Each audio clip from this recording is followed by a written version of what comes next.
Practice ka ba, boy? Nakakapikon din mag-practice pero kailangan mo lang talagang maging pasensyoso eh.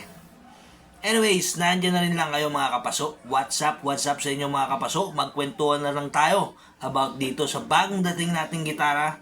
At ito ang... Patayin muna natin. Medyo maingay. At ito ang Clifton Maestro Stratocaster electric guitar. Ito ay SSS. SSS. So, simulan natin sa headstock. Ang headstock ng electric guitar na ito ay mayroong regular tuners. Syempre, of course, anim yan. At saka itong design. Maganda yung design niya. Classy tingnan. And syempre, yung logo nila. And itong dalawang to, ng pang-ipit ng dalawang string eh. Hindi ko alam tawag eh. String attached. Hindi, joke lang. Ito, meron din siya dito nakasuksok yung parang truss rod ba to? Basta round bar yata ito to adjust yung ganun ng neck. Paganon. Bala ka.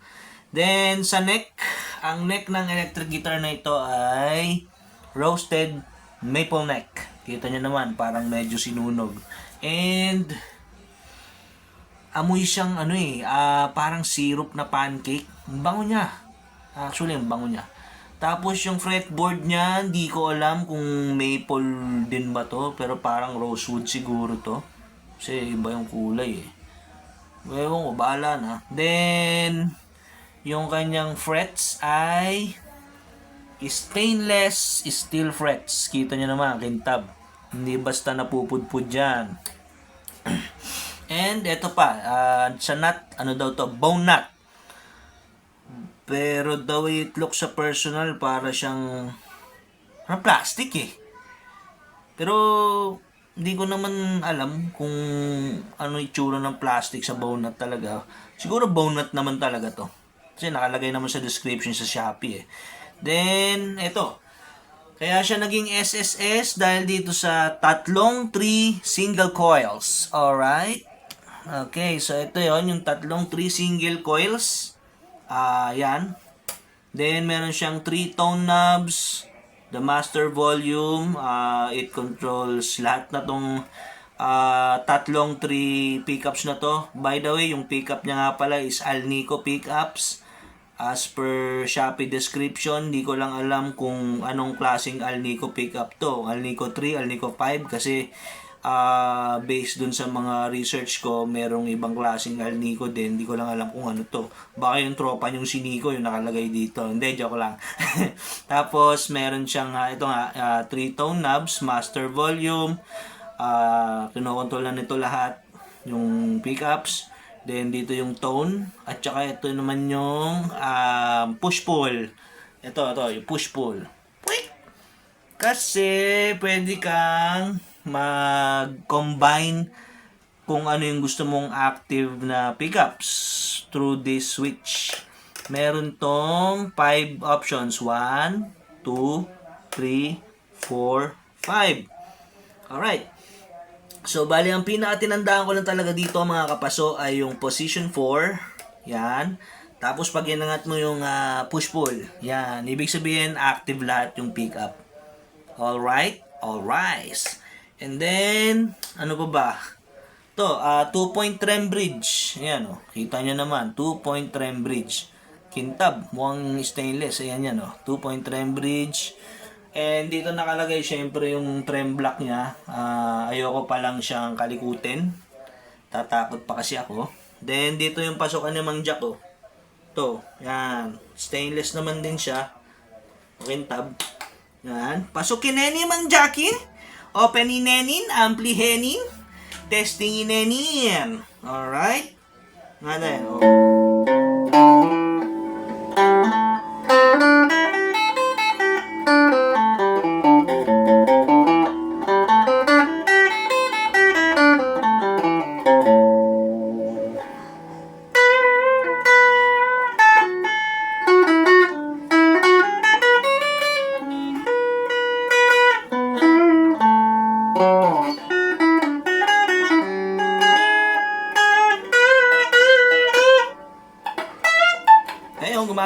naman siya. Ulit. Yee! Pakaingew.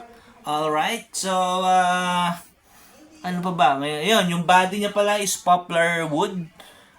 Then, yung kulay niya is sunburst sa harap. Sa likod, hindi. Walang burst. Black lang. Then, ayun na. So, kita nyo naman, unboxing, since bagong dating lang, kanina, around tanghali.